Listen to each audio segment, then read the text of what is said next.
Well, Sarah, can you keep running the slides? That'd be good for me. Also, we have a question in chat which mentions what type of jobs, if you came across in your research, that are going to be changing or whatever. So kind of keep that in mind. We can come back to that if you want, or you can Sure. address it now. The types of jobs, I'll just do a quick answer to that question. So the types of jobs that we will be seeing, I think every job is going to have an impact. The jobs that will be most impacted are those any kind of clerical or administrative jobs. Some of the coding jobs are going to be the ones that get impacted the most because AI, I said, AI is doing the first draft. A lot of times, those jobs were the ones doing that first draft. They were the ones producing. And so they're going to be the ones that are going to have to be shifted the most. Those jobs aren't necessarily going away. But as we've been talking about, those shifts are going to make it so that they don't look the same in 5 years as they do today. Thank you. And thank you for those articles, Jamie. So I'm going to kind of focus us on what's changing in higher ed. And so big picture, zooming out, basically previously our focus was on doing the work, and this is across the board in higher ed, no matter what role we have, right?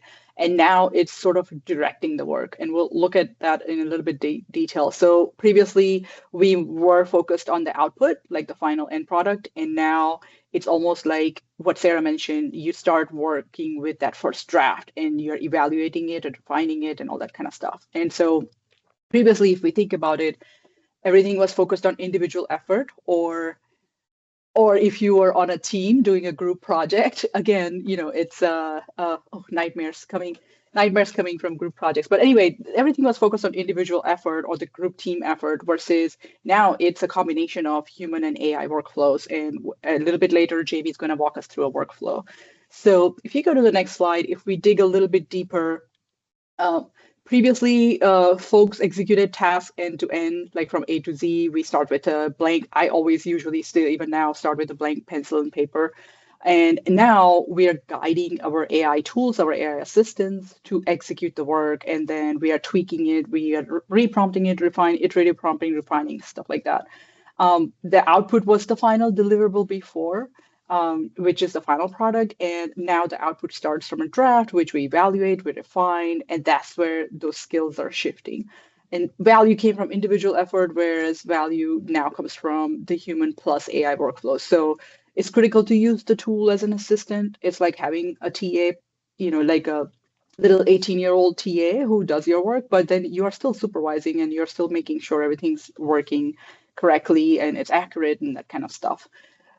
So if you go to the next slide, um, in higher ed, if we start positioning this in terms of like what's faculty doing, what's staff doing, that kind of stuff. So these are some examples, and you gave a lot of examples in chat earlier where you're already trying to use AI in very different ways to kind of help you ease your workflow, stuff like that. But faculty were drafting lectures and rubrics from scratch, or with helps of their instructional designers. And now you have this AI tool assistant, which is going to provide you that first draft, and you can work iteratively with it. So honestly, it's a little everything has become a little bit more accessible, which is great.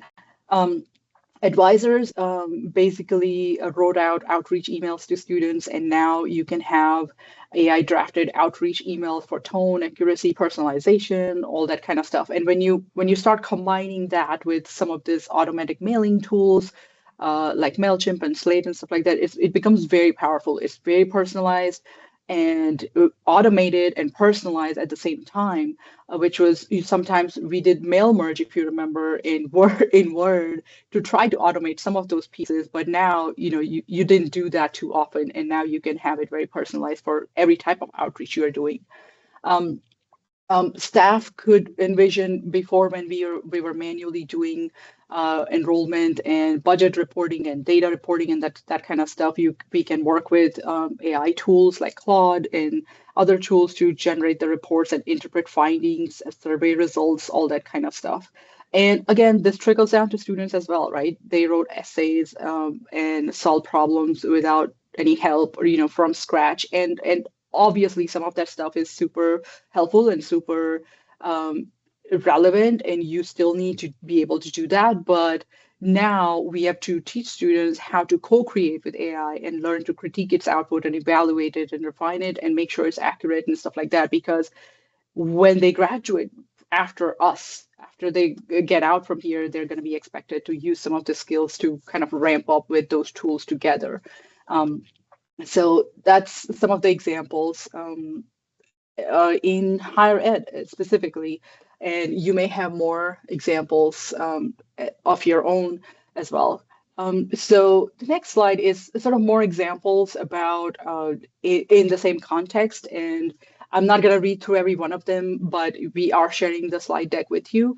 But all you can start seeing is, as faculty, what we can do, what we are already doing, and there could be many more examples, versus what we are doing for our productivity and efficiency. And so it's obviously even students are doing these things and using these hacks for to increase their own productivity and efficiencies and stuff like that. So the last piece is going to be important, where our focus shifts from completing the task and creating a final output to actually streamlining our workflows in order to get to where we want it. So what becomes important is the shift from the product to process. And that I think that's one of the key shifts that happening is everybody, no matter what role we are in higher education, we have to kind of think about what that means when we shift from like final product to the process to get to the final product. So if you go to the next slide, we are going to look at what. Oh yeah, let's do that. I think people are sharing in chat already. But what task in your role is most impacted by AI right now? And earlier you shared, what you're already doing with AI, but what do you think is specifically impacted by AI right now? So maybe share in chat, or you can come off mute and talk to us as well. Oh, let me see. I'm gonna read through some of these answers.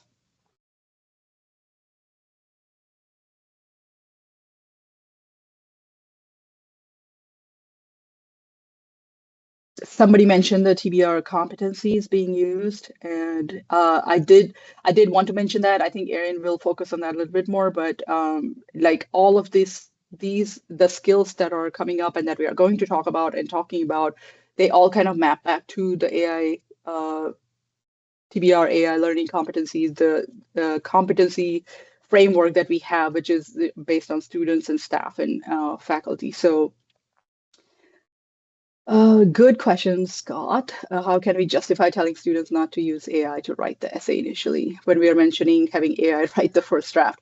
So again, here's where you may have heard the red, yellow, green framework, and there's going to be some fundamental courses where you do mention to students that, hey, in this assignment, we are doing the task from scratch. We are not going to use AI, but then we are going to learn how to use AI to do this task in parallel or in to conjunction with AI, because when they go out in the workforce, I don't think anybody is going to start from scratch. And so unless you're a novelist, right, you're writing your own story and stuff like that. So there's good back and forth that we can talk about in that case. And Jamie has already sort of responded to that. But so I'll keep moving forward.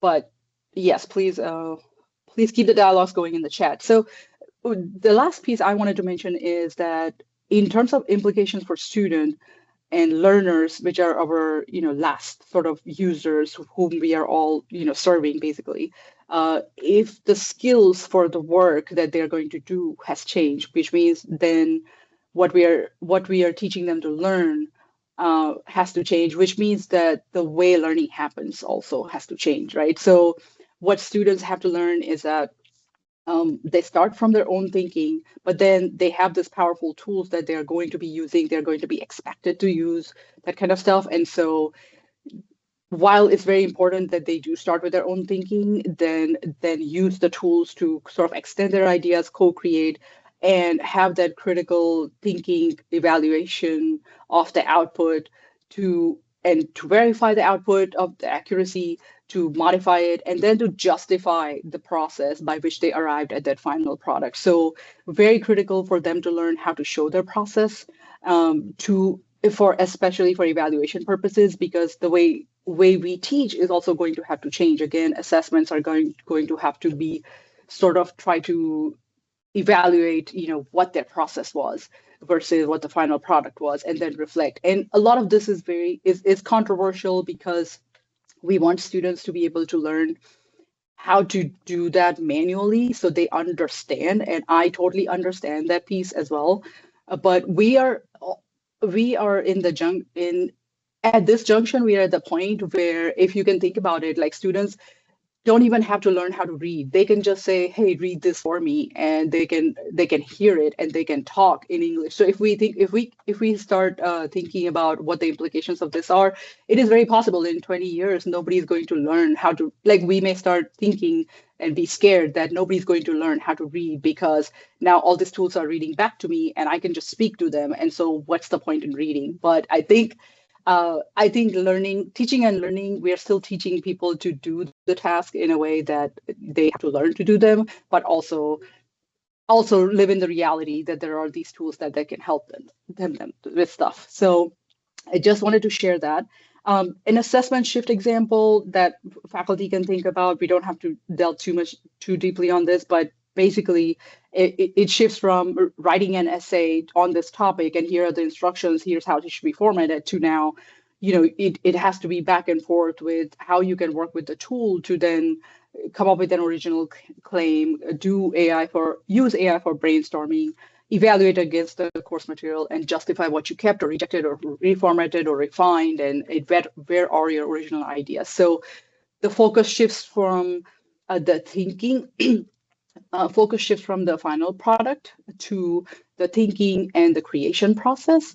And so because the student's focus is supposed to shift on that, then our grading focus shifts on that as well. And so in everything, again, the bottom line is the process of creation and the process of getting to the final product is what we should focus on versus the actual, what is the final product. So I think that's all oh wait, there is one more quick reflection to start thinking about, and you may be already doing this, and you can put it in chat. How can I modify just one assessment to reflect the shift in process for fall if we are thinking about it? So you don't have to revamp your whole course, just think about doing for one assessment, and how can I do that? What can you do?